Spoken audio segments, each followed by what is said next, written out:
kale twagala okubeera nga twebaza abawuliza ba radio 8 bonna n'abaweereza baffe ku radio 8 ndibwe bali kubeera nga mukola omulimu omulungi ennyo. Kino kye tuli mu kulonkimu olwaleero tugiyita press jacket yaffe eya radio 8 era eno ye official press jacket bwetu yefaanana mabega ate mu maaso nefaanana bweti. Tukikoze mu kweteekerateekera okulonda kwe tugendamu okuwa aba president, okuwa ababaka ba palamenti n'okuwa ababaka mu bitundu eby'enjawulo ku bukulembeze obusookerwako.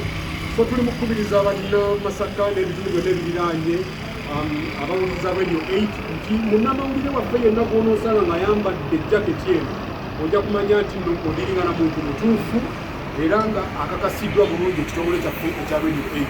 So mbakubiriza okubeera nga tuwaŋŋana ebitiibwa mu kiseera kino ekyokulonda kye tubeeramu ekyobululu, okubeera nga ne bannamawulire baffe tebayisibwa mu maaso bagende mu field nga tebalina kintu kakati tujja kubeera nga tukalagira kuno ne bakitunzi baffe nabo bajja kuba nga batera okuzambala mu mbeera efaanana bwetu ey'okubeera nga tupromotinga radio 8. So eno ye press jacket yaffe ey'official tuzira ku kala eza black, tulina ne ku kala eza bagiyitaani eno endala bagiyita neve blue ne ame green. So zezo official colors zaffe eza press jacket buli munnamawulire owa radio 8 gyagenda okwambala. So sigala nguza radio 8 bwe tuti bwe tufaananye.